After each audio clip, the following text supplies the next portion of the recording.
now. And yeah, we'll get started. So thanks to everyone for being here today. We're really excited to have this amazing speaker with us.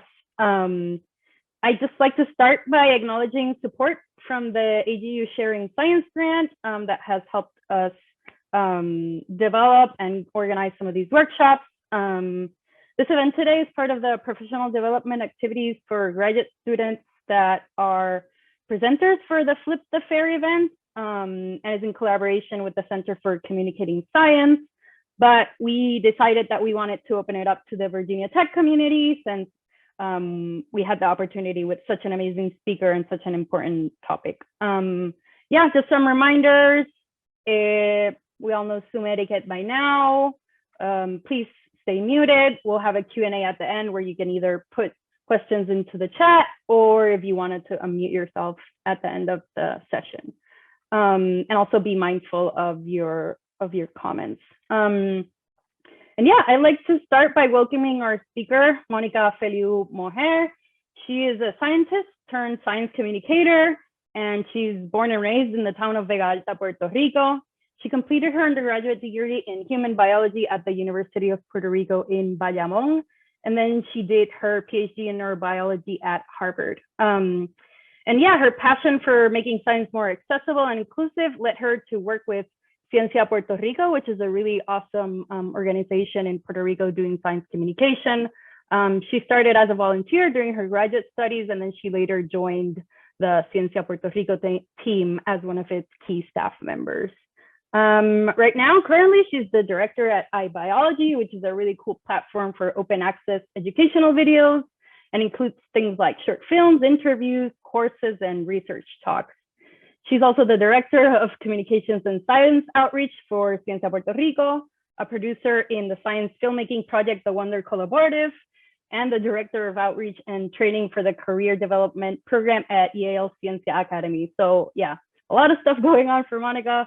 And more recently, and we'll hear a little bit about this today, during the COVID-19 pandemic, she has directed the community-centered educational project, Aquino Cuidamos, which earned the 2021 Breakthrough of the Year in Science Engagement at the Falling Walls, which is, yeah, a really awesome recognition of her really great work so far. On a more personal note, she's a really awesome woman in STEM, so I consider her one of my great role models. So yeah, we're really excited to have you today, and you can take it away, Mónica. Thank you so much, Carla, for that really warm introduction. Hi, everyone. Thank you for joining us. I also want to thank Grace and Abby, who've worked with Carla to organize this. Thank you so much, everyone, for your understanding. We had to postpone the talk from last week. I had a little dog emergency. My dog is fine, but it's just one of those things. Life happens, so I appreciate the understanding and the flexibility to reschedule this. I'm really excited to talk with you all today about culturally relevant science communication and how it can be a tool for anyone who's interested in communicating science to make science more accessible, more equitable, and inclusive. So I'm gonna share my screen and wait for that to show up. Let's see, use slideshow. All right, can you see my screen? Does it look okay? Yep. All right, I see thumbs up and I heard that. Okay, awesome. So I'm on Twitter, so if you wanna, live tweet or share any of the things that I say or, kind of your reactions, you're welcome to do that. I always assume that anything that I say it's public and can be used against me. So feel free to share or follow me on Twitter. So I actually want to start with a question for all of you. I want you to think about, and if you want, share on the chat, what are the things that make you feel connected to science? And if you're not a scientist, what are the things that make you feel connected to your work, to the things that you do. So again, the question is, what makes you feel connected to science or the work that you do? And again, if you want to share that on the chat, feel free to do so. I may not see it right away, but you're welcome to share. And while you think about that and you share on the chat, I'm going to share the things that make me feel connected to my work.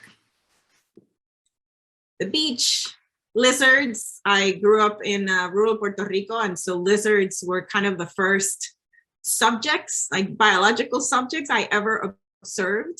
Cows. I grew up having cows in my home, and I absolutely love cows.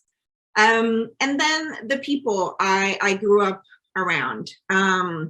This is not quite the person I think about when I see this picture, but he represents this elderly man who used to, I grew up in a farm, and we had this gentleman, his name was Don Franco, and he used to come and help with the farm and the cows. And, he only had a second grade education, but he knew more about animals and plants than I think anybody with a PhD I've ever met. And so you probably have gathered that all of these things have to do with Puerto Rico, which is where I was born and raised. And, all of these things about Puerto Rico, about my experience growing up in rural Puerto Rico, are what makes me feel really connected to science. And, why do I share this? Well, one, it's very important to me and my identities, but two, it's because our culture, who we are, the experiences that we have, our identities, our background, all of those things, they influence our interests and our approaches to science. However, too often when we communicate or we hear about science, it's decontextualized, and it's often disconnected from our realities, our culture and experiences.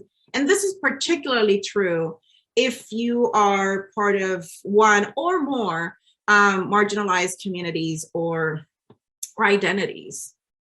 And culturally relevant science communication is a way to kind of address these problems, the decontextualization of science, the disconnection between science and people's daily lives. And so what I want to do today is kind of talk about some principles and strategies of culturally relevant science communication that you can use to make your science and the way you communicate it more relevant to whoever your audience is.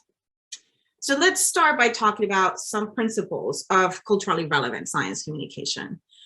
One of the really important things about culturally relevant science communication is that it precisely has to consider the culture and different cultural elements of your audience. In communication, thinking about your audience, who they are, is really, really important.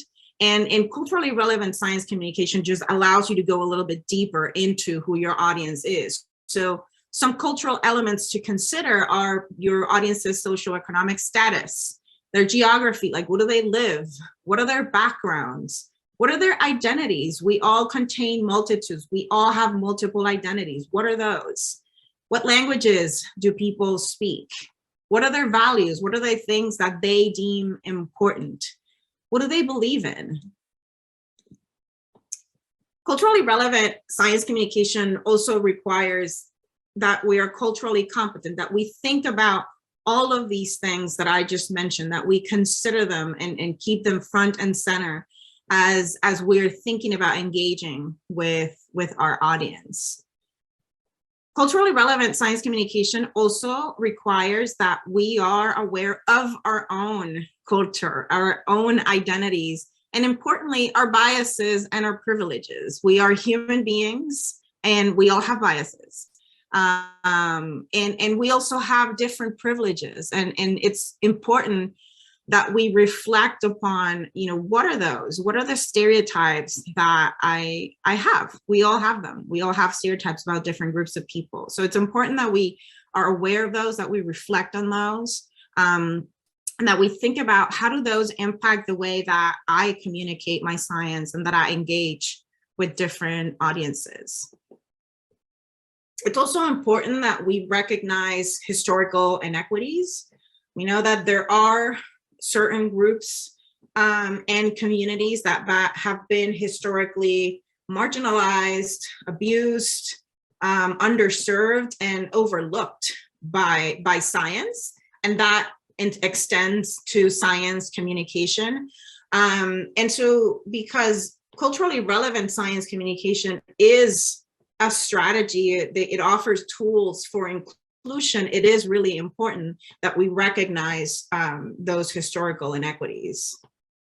And then culturally relevant science communication, it requires empathy and humility. I mean, I would argue communication generally requires empathy and humility, but because culturally relevant science communication requires a deeper reflection of who your audience is, what their culture is, it requires that, you know, we engage maybe with communities or cultures that are not our own, and that we recognize what are the things that we know and that we don't know. So I've already alluded to this a little bit, but culturally relevant science communication is a strategy or a set of tools that we can use to make science communication more inclusive. And I wanted to briefly touch upon this.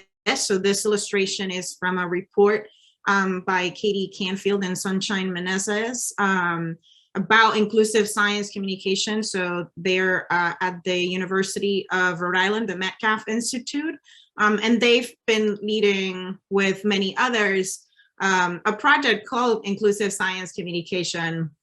And in this landscape report, they kind of looked at what are some of the key traits of inclusive science communication. And I like to include this because these are also traits of culturally relevant science communication. And those key traits are intentionality. You know, you have to intentionally consider who your audience is, you know, inequities, marginalization, how these audiences have been represented or not in science communication. There's reciprocity, there's that engagement. You know, communication is a conversation, or should be a conversation. Is unfortunately it always isn't a conversation. And so we have to really be mindful of, this is a conversation. We have to be reciprocal. We have to listen with that empathy and humility that I was mentioning. And then there is reflexivity. It's a constant process where we have to be aware of our identities, of our practices, of the things that we're doing, and you know, we have to iterate to constantly improve. And so again, these are all key things about inclusive science communication that also apply to culturally relevant science communication. So let's talk about some examples and strategies of culturally relevant science communication.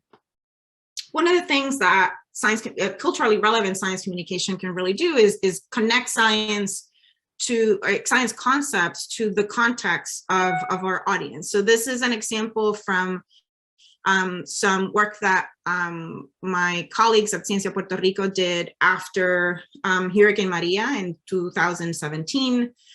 Puerto Rico was ravaged by a Category 5 hurricane, and many challenges abound after that. One of them was that, you know, everybody lost power. Most people didn't have access to water. And it was really hard to get the basics. Like, you had 8 to 12-hour lines at the grocery store to just get basic things. And so it was hard to do many things, among them to wash your hands. And washing our hands is very important to prevent disease. And so another thing that happened after Maria was that education was severely impacted. Schools were destroyed. And so kids couldn't go to school. Their education was interrupted. And so we collaborated with the Boys and Girls Club in Puerto Rico to help address these interruptions in education, while we were giving kids projects that could help them address some of the challenges they were facing. And so what you're seeing, these two kids here, they have in their hands a hand washing station that they created. So we did an engineering challenge where kids had to create hand washing stations that used little water, little soap, and little to no energy.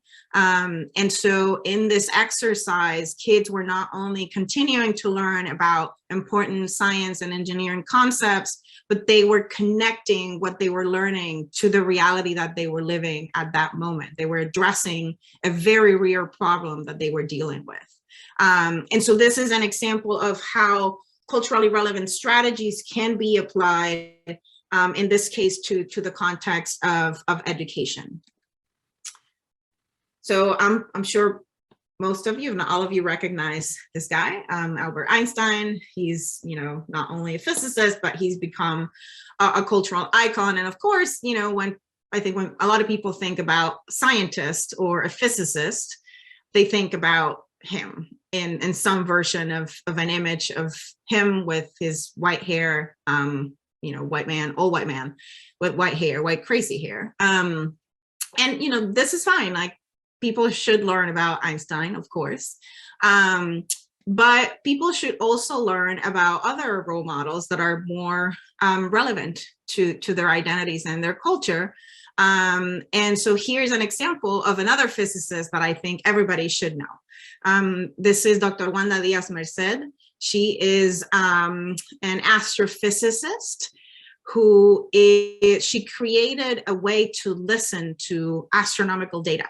And she created this technology so that she could listen to data about the stars, because Wanda is blind. And, astronomy is a very visual field. It's a very visual discipline. And Wanda lost her sight when she was an undergraduate. And so when she went on for a PhD, one of the things that she did is she created a way so that she can continue doing astronomy. And it so happens that her sonification methods for astronomy, it allows any scientist, whether they're sighted or not, to analyze data with greater detail. And so this is an example of how, using culturally relevant strategies, we can present diverse and relevant role models to people. In the case for me, as a Puerto Rican woman, Wanda is a culturally relevant role model because Wanda is also a Puerto Rican. But, she is also a blind scientist, and that can speak to many other people who have, who are also blind or who have disabilities. And so this is a way in which we can connect role models to people's cultures and identities. There's also language and vocabulary. So it's not just the language that you speak, but the words that you use. So I'm going to share an example of a project that I've been leading for the past 2 years, Aquí nos cuidamos, which loosely translates to here we take care of each other. And this is a multimedia Spanish language, culturally relevant, ready to use COVID-19 prevention toolkit that my team and I have co-created with marginalized communities in Puerto Rico, so that they could have materials that they could use to promote COVID prevention, vaccination, and mental health. So I'm going to show you one of the videos that we created for this project, and then I'll talk a little bit about it. The video is in Spanish and in sign language, but has English captions. La pandemia de COVID-19 nos ha forzado a vivir tiempos duros, complicados y hasta desesperantes.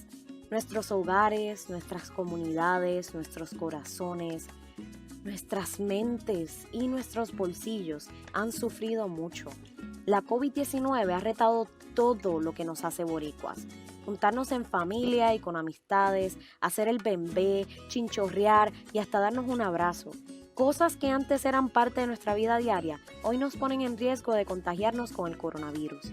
Pero la ciencia nos enseña que, aunque tengamos que modificar nuestros hábitos, no tenemos que perder nuestra esencia boricua. Si seguimos practicando las medidas de prevención con la estamina y el compromiso que nos distingue, lograremos volver a una cotidianidad. Antes y después de vacunarte, ponte la mascarilla sobre nariz y boca y mantén al menos 6 pies de distancia de personas que no vivan contigo. Desinféctate frecuentemente las manos con agua y con jabón o con alcohol 60% más. Evita las aglomeraciones de personas y los espacios públicos cerrados que no permiten que el aire circule. Y, si te juntas con personas, hazlo afuera o al aire libre. Busca maneras creativas y aprovecha la tecnología para conectar con tu gente, porque es distancia física, no social. En comunidad, con conocimiento y prevención, así es que salimos de esta. Les boricuas tenemos 2 herramientas poderosas y sin iguales para vencer este reto: la ciencia y la solidaridad. Por ti, por tu familia, por tu comunidad y por Puerto Rico, practica las medidas preventivas. ¿Por qué? Porque aquí nos cuidamos.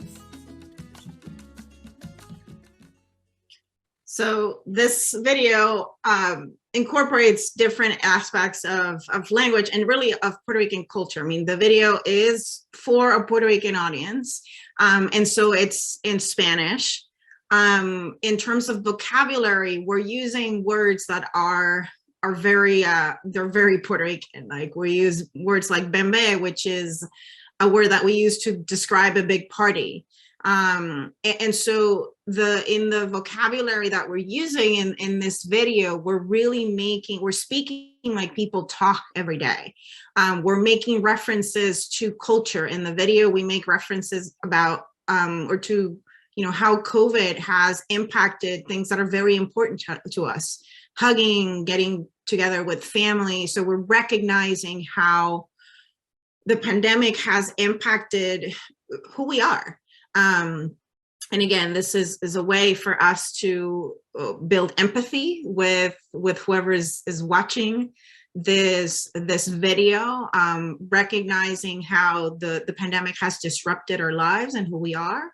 But we also include in the video, we have 2 languages simultaneously. We also have sign language, and we made a very conscious decision when creating this video to prominently feature the sign language interpreter, because one, we didn't just want to reach the deaf community, who is particularly marginalized in Puerto Rico, but we wanted to send a message by, instead of putting her on a corner very small, like you usually see sign language interpreters, she is a focal point of the video. And so in doing all of these things, we are in different ways anchored in culture and language and vocabulary.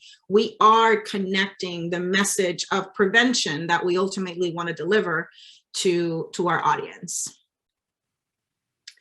So, culturally relevant science communication is, of course, a way to connect science to the culture and the identities of an audience. And so I want to share a video with you. It's actually a TED Talk from Dr. Danielle Lee. She is faculty at Southern Illinois University, I think it's what it's called, in St. Edwards. And this TED Talk is about 8 minutes long. I promise it will go fast. And I'm going to share the full talk, because I think Danielle gives a masterclass of how to convey complex science concepts while being true to yourself and to your culture and your identities, and manifesting those things in the way that she's communicating her science. So let's watch Danielle. This talk, I could watch it a million times, and it makes me smile, and it makes me want to sing and dance with her. I mean, she's a fantastic speaker, an outstanding science communicator. But as I said before I presented the video, to me, this is a masterclass on culturally relevant science communication. Like, I could probably teach an entire 2-hour class just on this video, because she does so many things so well. She is connecting complex science concepts with pop culture, with hip hop culture in particular. In this video, she tells us a story that gives us hints about the process of science. We thought this was this way, new techniques came along, and then we figured out it wasn't that way, and that we built knowledge that way. She incorporates her own experiences as a Black woman in science, how she didn't see herself represented, or how, what she was learning in class wasn't necessarily connecting with her the way that it was being presented. But because of her own culture, she was able to bring elements of who she is to really learn these concepts and then communicate those concepts to communities like her. I absolutely love that she talks about, culturally relevant science communication as a way to affirm the genius of communities that have been traditionally marginalized from science. So she incorporates so many of the strategies that I've talked about. And so I absolutely love this video. Great. Okay, and then this is the last example that I want to share. So this is Corey. This is Corey Gray. Corey is a physicist, and this is his mom, Sharon Yellowfly.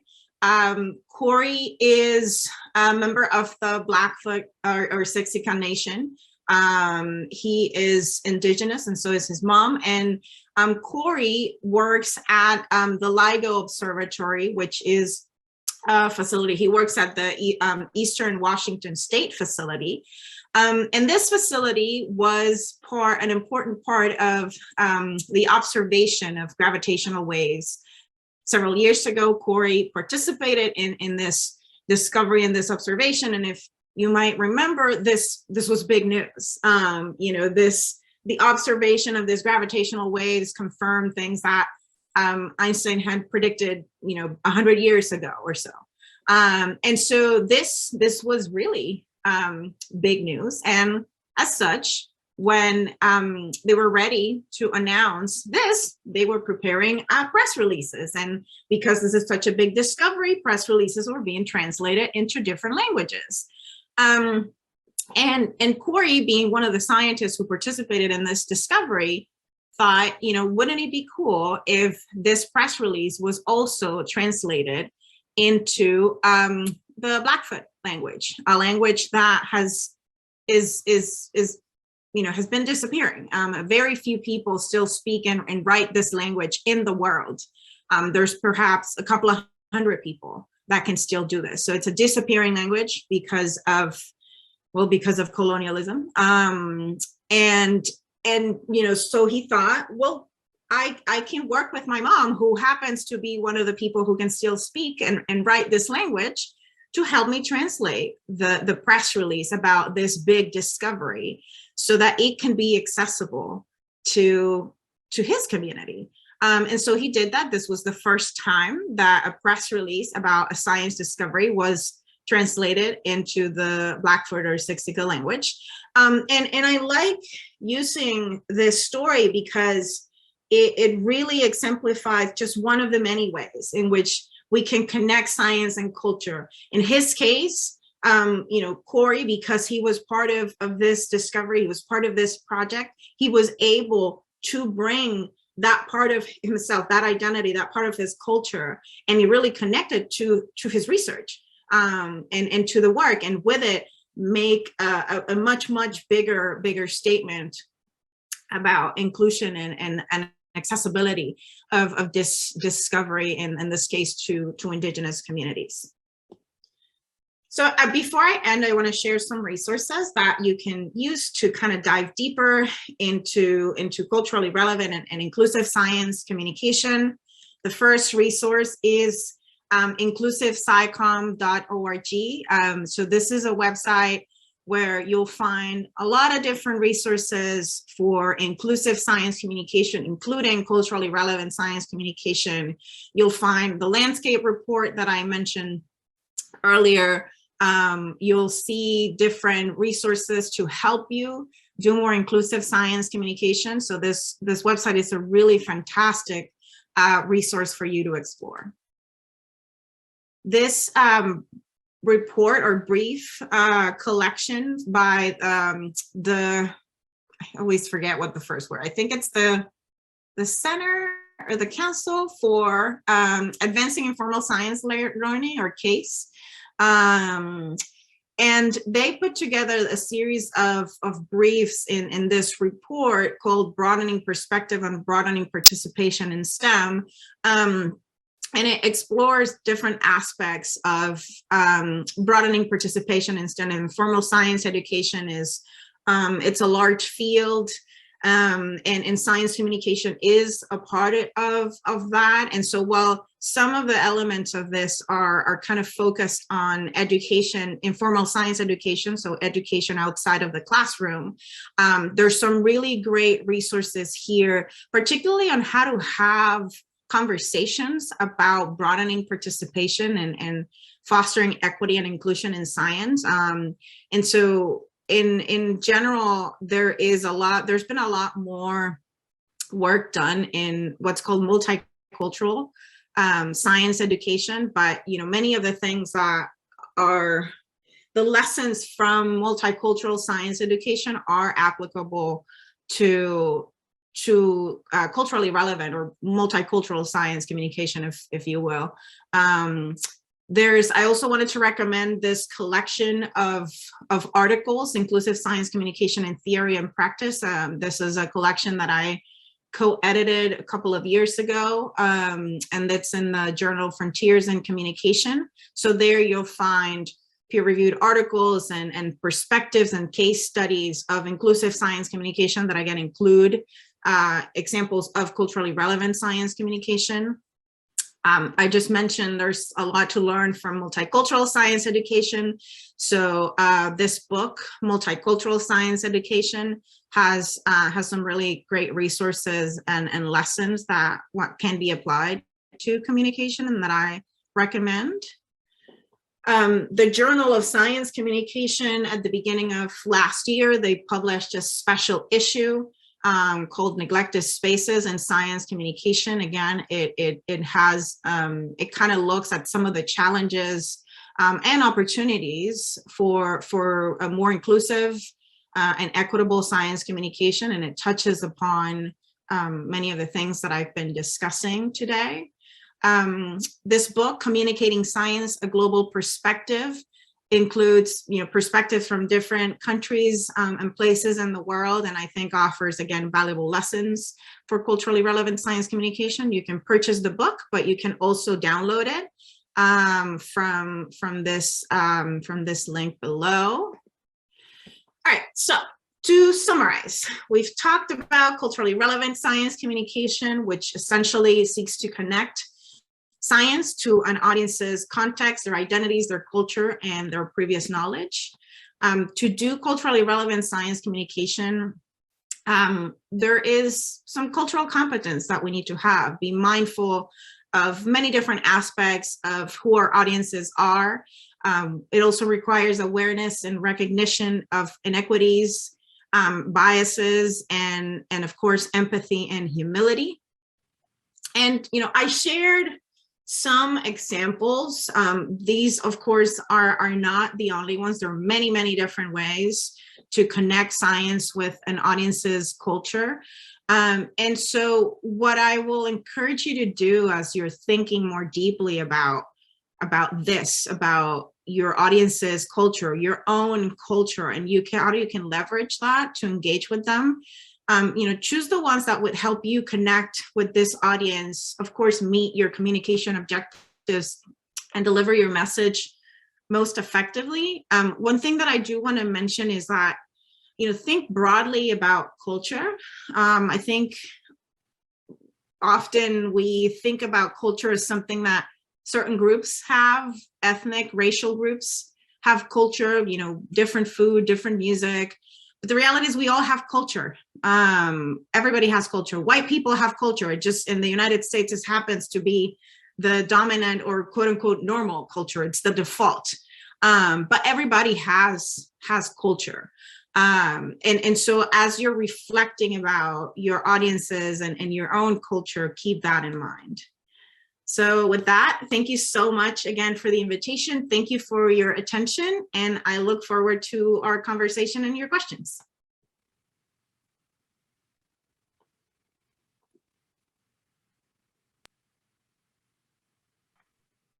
Great. Thank you so much, Monica. It was a great talk. And I think, yeah, a really great way to just think about the many different ways that we could actually implement culturally relevant science communication. So thank you for that.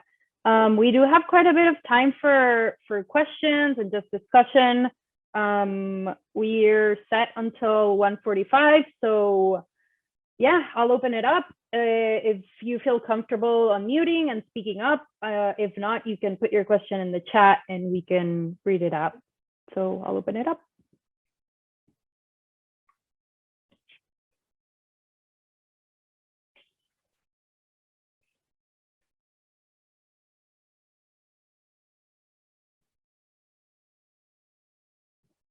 I guess as people maybe come up with a question or two or write stuff into the chat.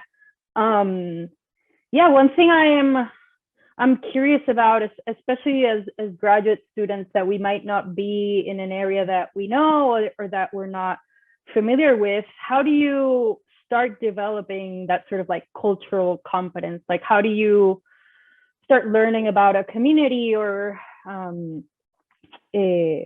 yeah, that isn't ours, basically? Yeah, that's a great question. And that, that's a question that I get a lot. I mean, I think that's where humility comes in, and it's really, really important. If you're engaging with a community that's not your own, you have to start from that recognition. You have to reflect on, what are the assumptions that I might be making about this community? What are the stereotypes I might have about this community? I think that's also where partnerships are really, really important. Science has done and continues to do plenty of parachuting science, like come in, extract knowledge or resources or whatnot, and then leave. And so you don't want to do that. A way to avoid that and to learn about that community is, of course, you can seek to educate yourself, reading books and things like that. But I think it's really important to seek partnerships with people in those communities to learn about them, to understand what are their needs, their priorities, what is the knowledge that they already have. I'll give you one example from my own experience for one of the projects that I mentioned, Aquí nos cuidamos. When we were conceptualizing this project, we knew that we wanted to focus on working with different vulnerable and marginalized communities in Puerto Rico, and there's many of those. But one of the communities we wanted to make sure that we engage with was the deaf community, and more generally communities with disabilities. But no one in my team is deaf, for example. And so we connected with a sign language interpreter, she's not deaf, she is a hearing person, but she's been working with the deaf community for more than 30 years. She's well respected, she is trusted by the deaf community in Puerto Rico. And so she helped broker that relationship with the deaf community. She's taught us many, many things about deaf culture and sign language that we didn't know because we hadn't worked with the deaf community before. And so one of the things that was really important for us was finding that partner who could broker that relationship, who was willing to help us learn about the deaf community. And it was really important for us to keep that humility. And we made a ton of mistakes. Like we released a campaign that was focused on mental health, and we created this video that's like a breathing exercise. And And, you know, we're really excited about the visuals, and, you know, like the video I showed you, the sign language interpreters feature very prominently. But I remember as we were doing the final review of the video, I was watching it, and there's a part where the voiceover says, "Close your eyes and breathe with me." And I'm watching her sign this, and I'm watching her close her eyes, and I go, shit. You know, this is not, if a deaf person closes their eyes, they're not going to be able to continue with the video because they can't see the sign language interpreter, right? And I didn't realize that until that very moment. It was too late for us to actually make any changes. But we discussed it with her. We discussed it with our deaf friends, and they were like, you know, it's an honest mistake. But I can guarantee you I will not make that mistake again. And so I think that's an example of where humility comes in, like where you're recognizing, you know what, I wasn't thinking about this from your perspective. I was being ableist. You know, I was thinking from a perspective of somebody who's hearing. And so we were honest and said, we are sorry.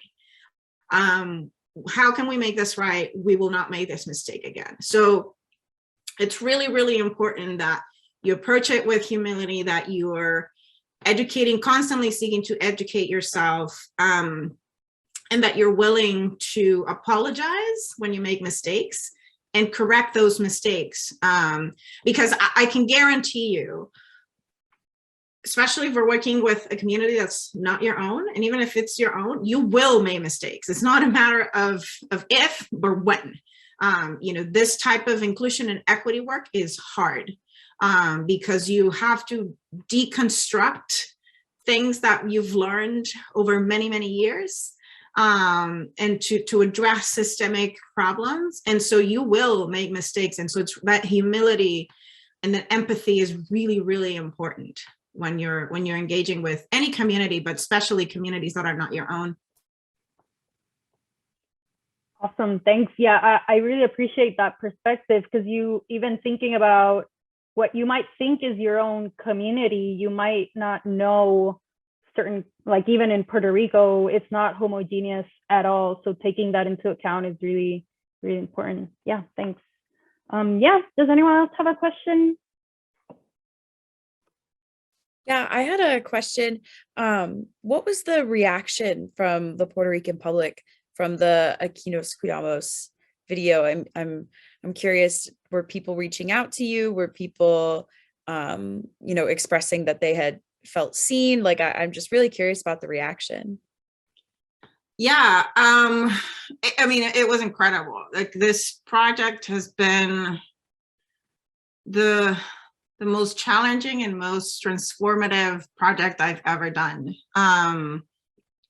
Yeah, the reception was great. I mean, we have the collection, or the toolkit we created, has videos. We have videos that are both in Spanish and sign language. We have videos that are only in sign language. We have audios. We have guides and manuals. We have images and infographics. So it's a multimedia project. And we did it that way, recognizing that not everybody consumes information the same way. So we created materials that are basically delivering similar messages about, you know, prevention and the importance of vaccination and answering questions about COVID and vaccines, materials that are delivering that same type of information in different ways, recognizing that, you know, not everybody consumes information the same way, or not everybody has the same kind of access. And so, yeah, we've heard from people, you know, who feel very seen. I mean, particularly again, for friends in the deaf community, it's not common that you know, I think in Puerto Rico, I think the only time I've seen a sign language interpreter is when there's an emergency, or an important news conference from the government. You don't see them really anywhere else.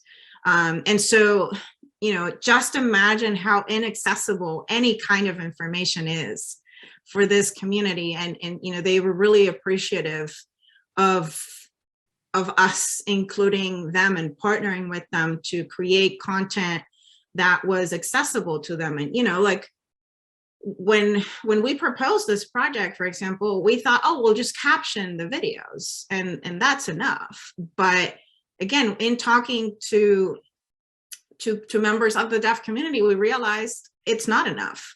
Not everybody, because of the barriers that deaf people face, and the lack of educational opportunities, some people don't have enough reading comprehension to understand subtitles. And so really interpreters are the gold standard. You should have interpreters and captions for a variety of reasons, but if you really want to make things accessible, you need to have interpreters. And so, yeah, one of the things that we included, especially in the videos and the audios, is music. You know, we work with a friend of mine who's a musician and a composer, and we used his original music, and this music includes elements like Puerto Rican instruments. And so to add another dimension of cultural relevance, I think one of the things that we've heard a lot about this collection of resources is we work really hard to make these complex concepts accessible to people who are not experts, to people with different educational levels. And so people have really appreciated that. They've really appreciated how we've made it practical and actionable. You know, every time that I watch this video, we produced this video, the video I showed in my presentation about a year ago. And a lot has changed. A lot has happened in a year in the world, but particularly with the pandemic, you know, the science has changed a lot. And every time I watch this video, I'm like amazed that everything that's there, it's still very relevant. And I think part of it is because how we produce the content, not just with the cultural relevance, but really focusing on risk communication, like really helping people understand the risk and how these measures, preventive measures, help them lower the risk of getting COVID. And so, yeah, the reception has been really amazing. You know, I think this project is really a model for community-centered engagement, because we designed, like, the topics that we selected for the toolkit and how we designed it was very much informed by the communities we were seeking to serve. We did a co-design process. We did a lot of community consultations and conversations to understand not just what people needed and their priorities, but what they know. I think that's something else that's really, really important, especially if you're doing community engagement. It's recognizing communities know science. They use science every day. They may not fit the stereotypical image most of us have of a scientist. They may not have the formal titles and formal education, but, you know, just as I mentioned, this gentleman who where I grew up with, who used to work in our farm, he had a second grade education. But if I could go to anyone to ask about plants and animals and how to do something or how to use an herb, I would go to him. And so he was the first scientist I ever met. I didn't realize it until like 15 years later. And so that's something that's really, really important. And that's been part of this project, is a recognition and respect of the knowledge and the needs and priorities that communities have, and making sure that we're entering a partnership with them. And it's a meaningful and equitable partnership. And it's not just us being like, we are scientists, we know, and so we're going to tell you what to do and how to do it. But it's more of like, you know, we have knowledge and resources, you have knowledge and resources. How do we partner? How do we put what we do in service of your community?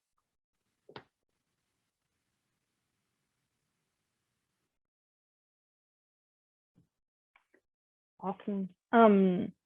Yeah, we have a question that was shared in the chat to Monica. If you could talk a little bit what you did in grad school to help prepare for a SciComm career, and when you realized that you actually wanted to transition to SciComm. Yeah, so I'm a neurobiologist by training. I'm a biologist, I have an undergrad in biology, human biology, and a PhD in neurobiology. So what I did in grad school was I did a bunch of volunteering because,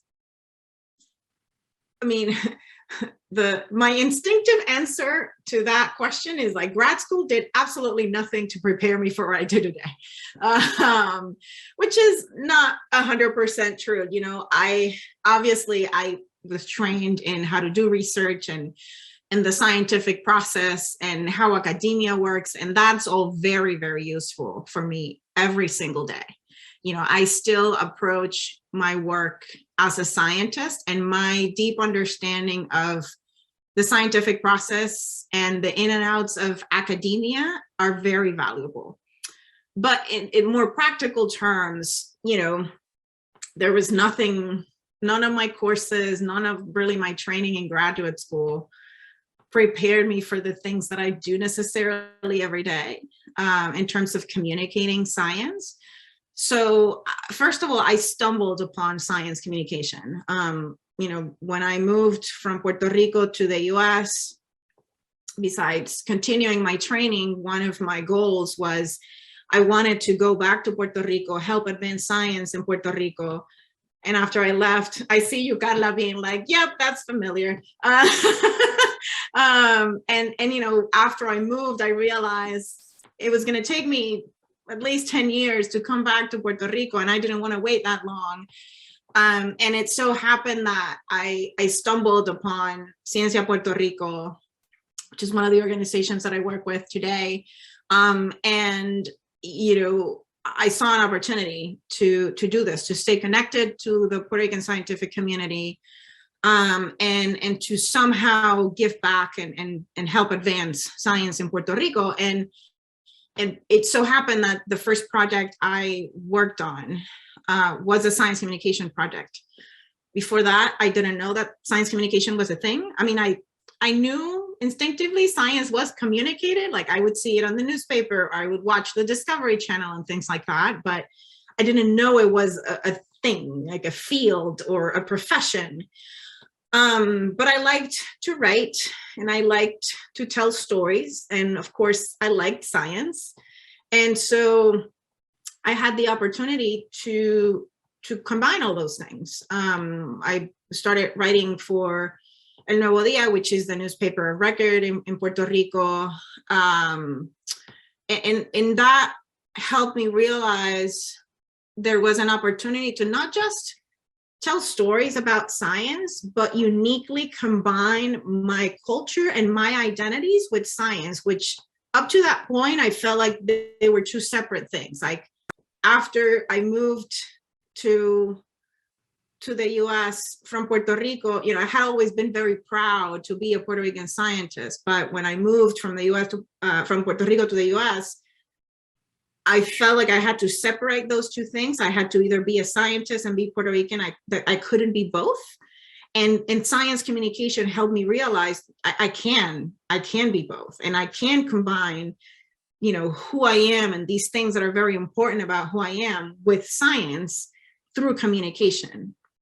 And so, I kind of started doing science communication by accident.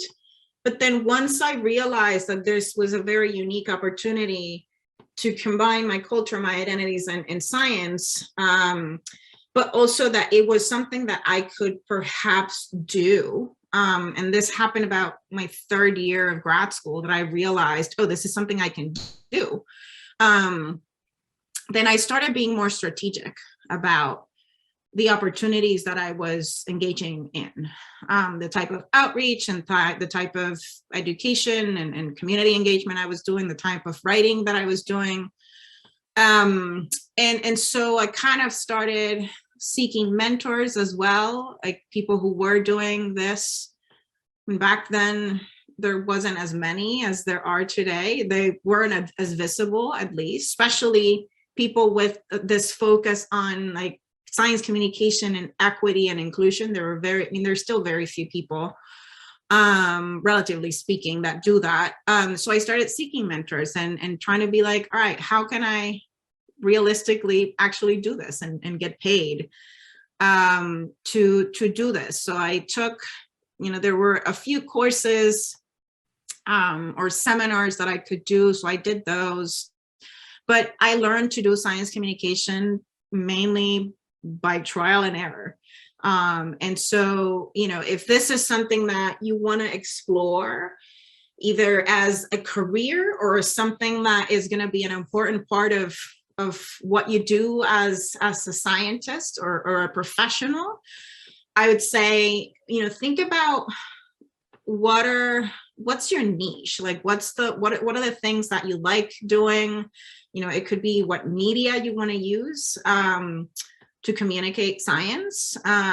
What are the audiences that you want to engage with? What's the impact that you want to have? And then find opportunities that will help you gain the experience, the skills. Try to diversify your experiences as much as possible. I started doing writing mainly, and then I was doing media stuff, like being on TV and radio.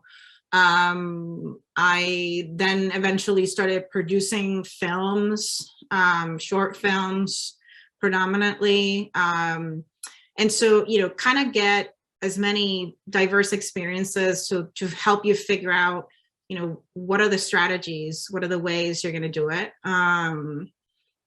And, also try to think, especially if you're a graduate student, don't forget that you're there to get a degree. And while I absolutely encourage that you have a life beyond your research, you should have a life beyond your research. Try to not lose perspective. There was a point in my career, my training career, where I got distracted and I was like, things are not working in the lab. I'm going to focus on doing this communication thing and, screw my experiments. That was a mistake. Don't do that.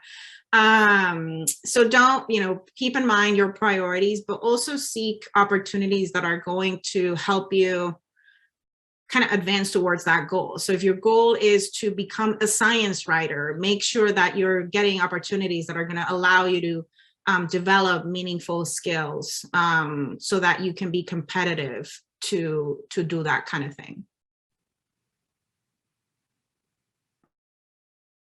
Those are some great suggestions. Thanks, Monica. We have a few people with their hands up. So yeah, Katrina, if you want to go ahead. Awesome, thank you. Sorry I can't have my video on, but as a fellow Boricua to another, gracias por todo lo que ha hecho. And one question I do have is, like I said, thank you for showing our fellow Puerto Ricans about the COVID-19. I was curious, I guess maybe I must have missed it in your talk, but did you go to did you do town hall meetings to show the videos, or did you send it to local churches around the area? Just how did you, I guess, maybe, like I said, maybe I missed it in your talk, but how did you distribute that video to get it to, you said, the rural areas that, as you and I well know, they may have internet connectivity, basically any type of social media. And then my follow-up to that is that if you were to do everything again, what would you do differently? Well, thank you, Katrina. Well, to answer your first question, we did a few things. So all of the content of this toolkit is available for free on our website. It can be downloaded and shared by anyone. Some of our content, you can even modify it if you want, as long as you give us credit. And so we did a few things. We partner with different community organizations that reach, you gave an example of rural communities, that reach those communities that perhaps don't have internet access or are not on social media. We also distributed the videos to TV stations. So we have shorter 30-second versions of the videos that are being used as public service announcements. And so TV in Puerto Rico is still a main way of consumption. We created audio versions of the videos essentially, and those were distributed to radio stations also to be used as public service announcements. We sent those audios as well to community organizations and community leaders who are on the ground in Puerto Rico to use in sound vans in Puerto Rico. We, especially in rural or remote areas, we call them tumbacocos. And so they're basically big pickup trucks or vans with big speakers, and they just drive through communities to deliver public service announcements. And so we created audios so that they could be used as those. And so, we kind of distributed things in many different ways through traditional media, social media, but also through partnerships on the ground with community-based organizations and grassroots leaders, as well as on our website. To your second question, what would I do differently? That's such a broad question. And so I will choose how to answer it. I think, one of the things that I wish I had known earlier, that science communication was a career I could pursue. So perhaps instead of doing a PhD in neurobiology, I would have switched to do a PhD in science communication. There is one thing that I think everybody who's interested in science communication should be aware of, is that there is an entire academic field that researches science communication. It's called the science of science communication. It's an interdisciplinary field that brings, educators and social scientists of different kinds and communicators and, theorists and practitioners together to understand science communication, and so do evidence-based science communication. So I wish I had known that earlier, and perhaps I would have become a, science communication researcher instead of a practitioner. I love what I do, so I really have no regrets, but maybe that's one thing I would have done differently. Awesome. And yeah, we have one more person with their hand up, and that'll be our last question, and then we can wrap up. So yeah, Kana, and let me know if I'm mispronouncing that, sorry. Okay, that's perfect. Thanks. Hey, thanks for this talk. It's awesome. Super important content and very relatable. So thinking about, you mentioned briefly, kind of talked around testing communication, for access with the eyes closed and the sign happening. And so, I think of, as somebody who teaches science writing, science communication here at Tech, I'm thinking about and we are working with a community partner up in Inuit in Northwest Alaska, people in my tribe basically. And so, we don't have the ability to test the communication necessarily prior to deploying it back to them. But there's this talking back and forth and negotiation of what we're doing. So we're working really hard, but I'm thinking about as a practitioner person that you're moving towards more practitioner, how do you incorporate the I guess user experience or UX type things in the more iterative processes or just as you go along, and how does it actually play out on more of a daily scale, because it's hard. Yeah, the testing and then reincorporation. So if you can just expand on that, I would love to hear. Yeah, thank you for that, Kana.